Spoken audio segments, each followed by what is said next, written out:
Hello students, welcome to our video. Today we are going to discuss an important topic for class 12, that is SN2 reaction, and we also call it as substitution nucleophilic bimolecular reaction. इसको explain करेंगे SN2 reaction को. सो इसका name होता है substitution nucleophilic bimolecular reaction. So basically इस reaction में ऐसा होता है, दो रिएक्टेंट्स रिएक्ट करते हैं. यहाँ पे दो रिएक्टेंट्स हैं, वो रिएक्ट करके प्रोडक्ट फॉर्म करते हैं. सो इस रिएक्शन को हम न्यूक्लियोफिलिक बायमोलिकुलर रिएक्शन इसलिए बोलते हैं बिकॉज जो रेट ऑफ रिएक्शन है वो डिपेंड करता है दोनों ही रिएक्टेंट्स पे. यहाँ पे ये फर्स्ट रिएक्टेंट है, ये सेकंड रिएक्टेंट है.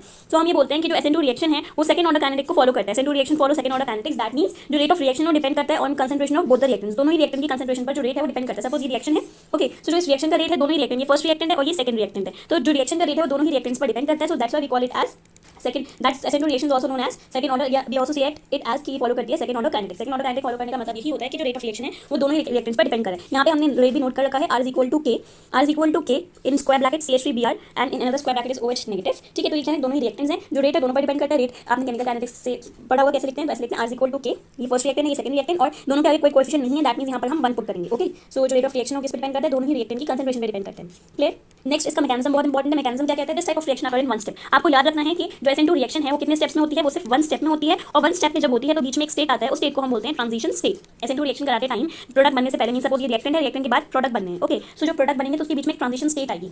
सो SN2 रिएक्शन में प्रोडक्ट बनने से पहले क्या होता है, ट्रांजिशन स्टेट आती है. तो मैकेनिज्म डिस्कस करते हैं. In this mechanism nucleophile, NU का मीनिंग होता है nucleophile. Nucleophile attacks the carbon atom from the direction 180 degree away from the halogen atom. इस रिएक्शन में न्यूक्लियोफाइल OH नेगेटिव क्या है, न्यूक्लियोफाइल है. तो OH नेगेटिव किस तरीके से अटैक करता है, OH नेगेटिव किसी भी हैलोजन एटम से, मीन सपोज यहाँ पर हम करेक्शन करते हैं, यहाँ पर हमने दोनों साइड H पुट करा और इधर C के साथ ब्रोमीन अटैच कर लिया. अब इसमें हम क्या करें कि ये जो OH नेगेटिव है, न्यूक्लियोफाइल एक्स्ट्रा इलेक्ट्रॉन है इसके पास, तो क्या होगा, ये OH नेगेटिव किस तरीके से अटैक करेगा, 180 डिग्री अवे अटैक करेगा हैलोजन एटम से. ब्रोमीन हैलोजन एटम में दोनों के बीच में कितना डिस्टेंस होगा, 180. 180 मींस आपको पता है 180 क्या होता है, स्ट्रेट लाइन या स्ट्रेट एंगल को हम बोलते हैं कि 180 डिग्री एंगल है. सो यहाँ पर क्या होगा, OH ऐड हो जाएगा इसमें.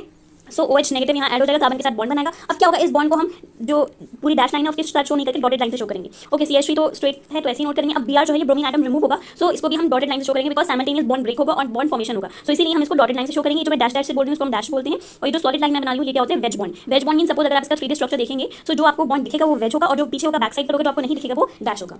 ओके, सो उसके बाद ये जो स्टेट बनी है जहाँ पर डैश डैश से हमने OH की जॉइनिंग और Br का ब्रेक दिखाएंगे, Br का ब्रेकेज दिखाएंगे, तो ये ट्रांजिशन स्टेट होता है. OH भी क्या होता है, पार्शियल नेगेटिव चार्ज होता है, Br पर भी पार्शियल नेगेटिव, और कार्बन क्या होगा, पार्शियल पॉजिटिव चार्ज. तो क्या होगा, अब इस स्टेप में ब्रोमीन को रिमूव कर देंगे और OH अटैच रहेगा.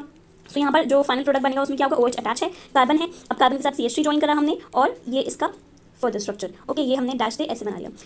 तो ये आपका बॉन्ड आ गया. ये कौन सा बॉन्ड है, वेज, और ये डैश आ गया. ओके, और प्लस Br नेगेटिव हमारा रिमूव हो गया. ठीक है, ये बीच में जो स्टेट बना है इसको हम ट्रांजिशन स्टेट बोल रहे हैं. स्टीरियो केमिस्ट्री क्या होती है इसकी, स्टीरियो केमिस्ट्री होती है इन्वर्जन ऑफ कॉन्फिगरेशन. जो भी कॉन्फिगरेशन था वो टोटली इन्वर्ट हो गया है, सो इसीलिए हम इसको बोलेंगे इन्वर्जन ऑफ कॉन्फिगरेशन. आप देख सकते हैं ये बॉन्ड जैसे थे, डबल इधर था, वेज वाला इधर था और डैश वाला इधर था, और पहले ऐसे था. तो ये क्या हो गया, inversion of configuration. Next video में हम इसकी एप्लीकेशन डिस्कस करेंगे, बहुत इंपॉर्टेंट है, वो है ऑर्डर ऑफ रिएक्टिविटी की, कैसे रिएक्टिविटी का ऑर्डर होता है डिफरेंट एल्काइल लाइट्स में. Thank you.